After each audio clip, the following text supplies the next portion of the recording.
Docked on the north side of Pier 3, large gray government shipping store there is named the Cape May. Function of the Cape May is to transport cargo barges. The barges are pushed in the rear of the ship by tugboats and are lifted out of the water on an elevator. Ships operated for government by MARAD. Now ahead of us to our right, the highlight of our tour is Naval Station Norfolk, largest military station in the world. This base is located on a point of land in Sewell's Point. It covers an area of 3,400 acres.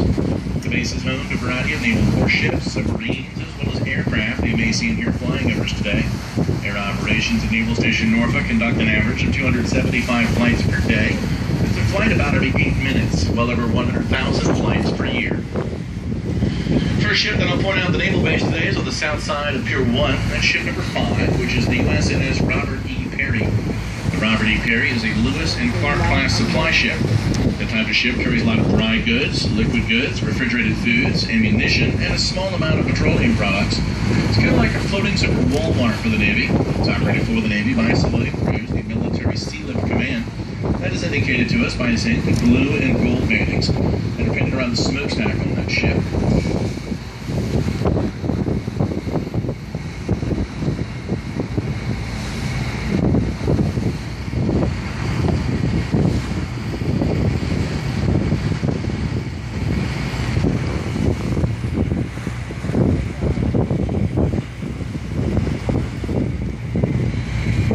We'll see another ship now coming into view. It's kind of tucked inshore to our right before Pier 1 of the naval base. It's docked at what is called the South Wall. That small ship far inshore to our right is number 59, which is the USS Kaufman.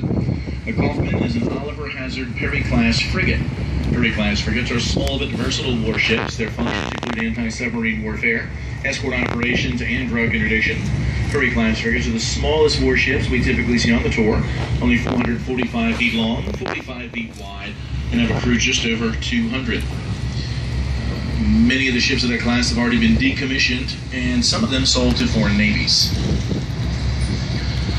Now back to Pier 1 of the naval base, there are two ships at the north side of Pier 1. Those are both Arleigh Burke-class destroyers.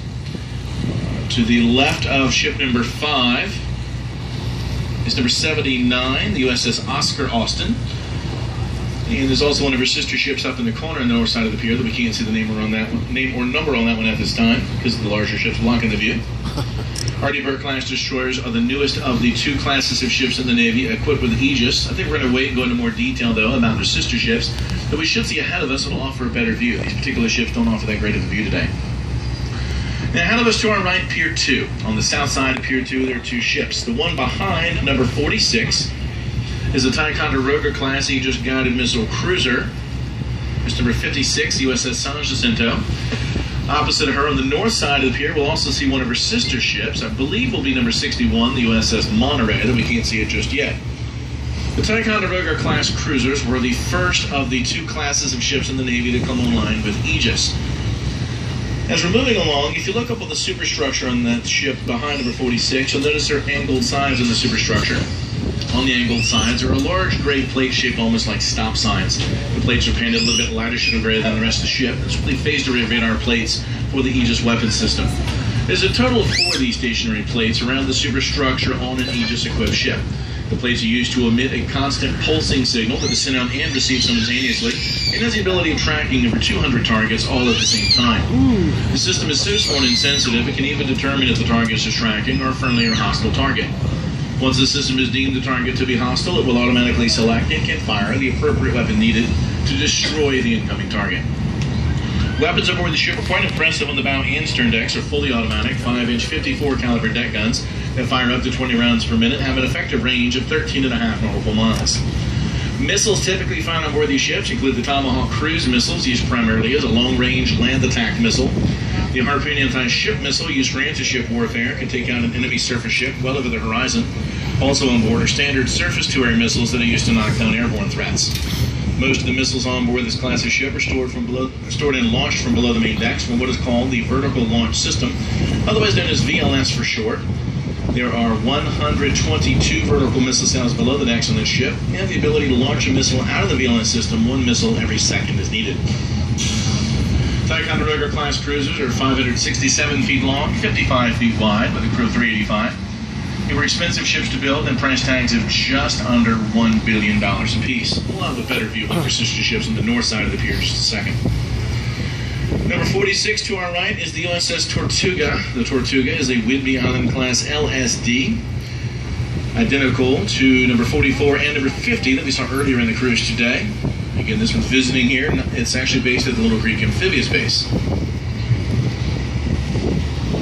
And again, we'll have a little better view of a Ticonderoga class cruiser on the north side of Pier 2 over to our right. The barge that's kind of blocking the view of the ship right now is a barracks barge. They might be doing some sort of work on one of the ships over to our right.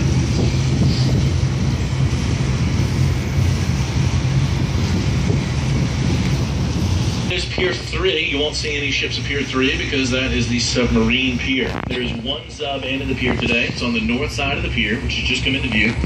The sub is tucked far inshore to our right at the base of the pier. The sub is black in color. That is a Los Angeles class fast attack sub. Function of a fast attack sub is to seek out and destroy the enemy sub and also strike land-based threats from hundreds of miles away. The sub is equipped with 4 torpedo tubes used to launch the Mark 48 torpedo. A Mark 48 is a heavyweight wire-guided torpedo that can deliver a 650-pound high-explosive warhead to a target of up to 23 nautical miles. Also on board the sub are Tomahawk cruise missiles. Tomahawks used primarily as a long-range land attack missile that can be tipped with either a nuclear or a conventional warhead. That's equal to about on the south side of Pier 5 is a pretty good view of an Arleigh Burke-class destroyer. In fact, that will be the newest of the class that we'll see on the tour at this time. That is number 109, which is the USS Jason Dunham. Her stern is facing in our direction right now. She is the newest Arleigh Burke that we see here at the Naval Base. Arleigh Burke-class destroyers are the newest of the 2 classes of ships in the Navy equipped with Aegis. The ship is quite similar to the Ticonderoga-class cruisers that we saw a minute ago back at Pier 2. Similar as far as the radar and weapon systems are concerned. Though the newest Arleigh Burkes have some upgraded weapons. On the bow of that ship is an upgraded 5-inch 62 caliber deck gun. It can fire a conventional round up to 18 nautical miles. And you would find a total of 96 vertical missile cells below the decks on the new Arleigh Burkes. The original style ships of the class had 90, but the new ones had 96. That is a very expensive, state-of-the-art warship. It has a price tag of just under $2 billion. That price tag makes the new Arleigh Burke-class destroyers the second most expensive surface warships, second only in cost to the aircraft carriers. On the north side of Pier 5, ship number 24 is USS Arlington. Arlington is the newest of the Navy's San Antonio-class LPDs that we'll see on the tour. She's identical to number 19, the Mesa Verde that we saw earlier. You'll notice there are 2 unusual-looking structures on top of number 24. Those are called advanced enclosed mast systems. A lot of the communications and radar equipment for the ship have been housed in the interior of the mast. That'll help protect the sensitive equipment from the elements. The large angled sides on the mast also offer stealthing effects for the ship.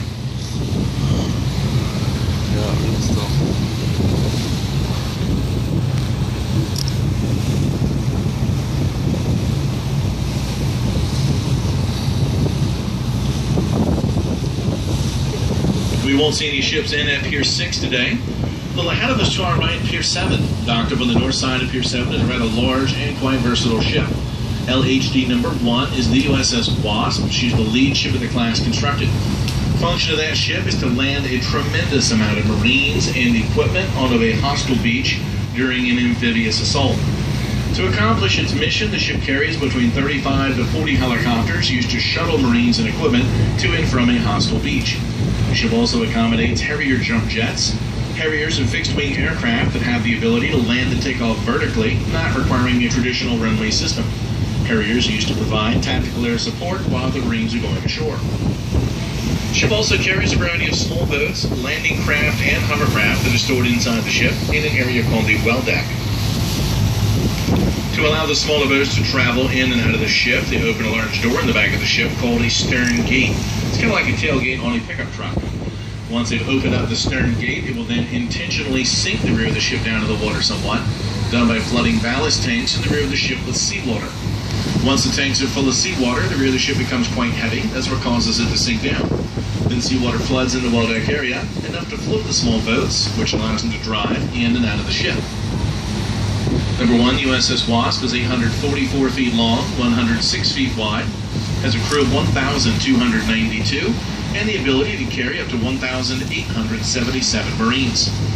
The ship also has extensive medical capabilities. They're able to convert the inside of that ship into a 600-bed hospital. The hospital on board the ship would include a 21-bed intensive care unit, 21-bed trauma unit, and 6 operating rooms. Next pier coming up on our right will be Pier 8. That is the supply pier of the naval base. On the south side of Pier 8 is ship number 6, which is the USNS Supply. She was the first of the Supply class fleet boilers that were constructed. Boilers are used to refuel naval warships while traveling alongside of them while out at sea. That one particular boiler can carry up to 170,000 barrels of petroleum products. 1 barrel equals 42 gallons. If that ship were full of gasoline, it would have the ability to refuel an average-sized family car almost 400,000 times. She's owned by the Navy, operated for the Navy by the Military Sea Lift Command, again indicated by the blue and gold bandings around the stack on the ship. Boilers like the supply to our right can actually refuel 2 ships at the same time. It's done while all 3 ships would move through the water at speeds of about 15 to 18 knots. They will have about 150 to 200 feet of spacing between each ship. They match their course and speed. Then they extend a series of cables and then hoses to the ships needing the fuel. It's a rather dangerous method of replenishing ships, but it is quite efficient. Again, that's called underway replenishment. Now, we won't see any ships at Piers 9 or 10 at this time. These 2 piers have been undergoing some renovations and repairs.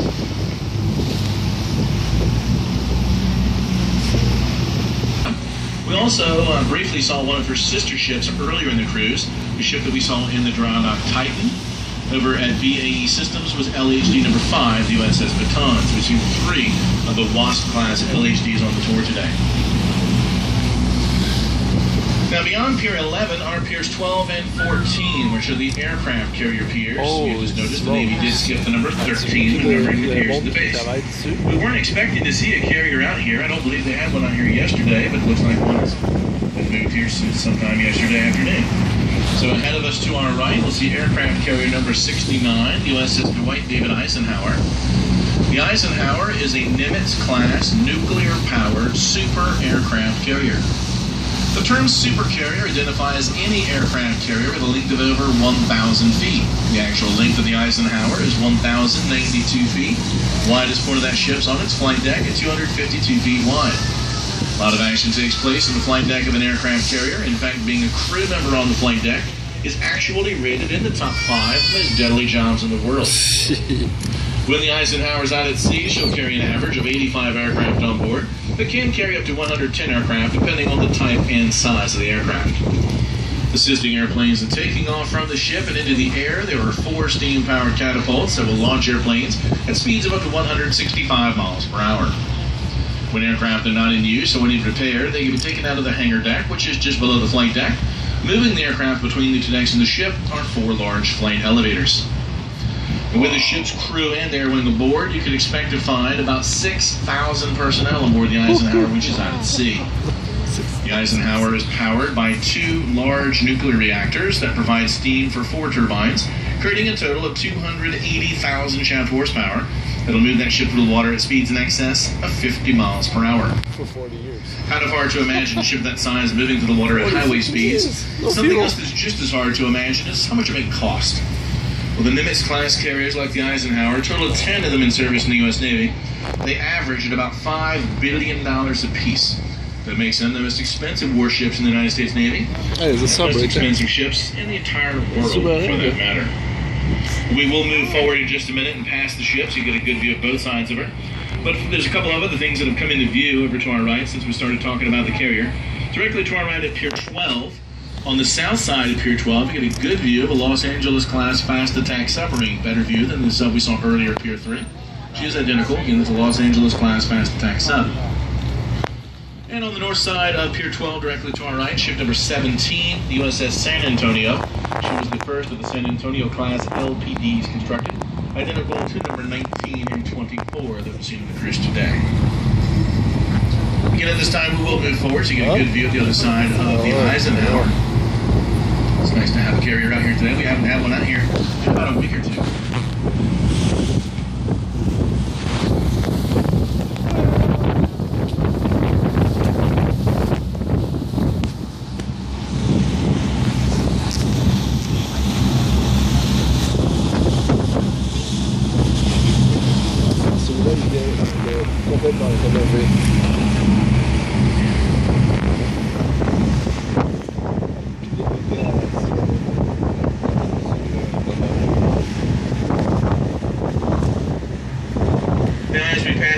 carrier piers. If you look ahead of us and off to our right, past the Rock Jetty, you'll see the Hampton Roads Bridge Tunnel, which is part of Interstate 64. The 3.5-mile-long bridge and tunnel connects Norfolk to Hampton. On around the corner quite a ways, past the Hampton Roads Bridge Tunnel, is the Chesapeake Bay Bridge Tunnel, one of the 7 man-made wonders of the world. Unfortunately, we're not able to see that from this distance. The land ahead of us off in the distance, that's the city of Hampton. If we were to continue toward Hampton, then bear around to the right, we'll soon enter the Chesapeake Bay. Wow. The Chesapeake Bay is the largest estuary in the United States and has a surface area of about 2,500 square miles. The Chesapeake Bay is almost 12,000 miles of shoreline and holds more than 18 trillion gallons of water. Though the bay is large, it's not exactly deep. The average depth of the Chesapeake Bay is only 21 feet. The bay supports more than 3,600 species of plants, fish, and animals, and produces about 500 million pounds of seafood every year. In just a minute, we'll turn around and head back inbound. As we're turning around, put some music on for you to listen to on the ride back in. I'd like to remind everyone that the restrooms in the ship store are located in the cabin. Again, the ship store offers a variety of snacks and beverages and souvenirs. Being it is a lunch hour, I remind everyone we do have Nathan's hot dogs, hot sauce, chicken pretzels, and adult beverages all available in the ship store. If anyone has any questions about anything you've seen or throughout the cruise, certainly feel free to ask the crew. We hope you've enjoyed this portion of the cruise, and we'll enjoy the rest of the game this afternoon here aboard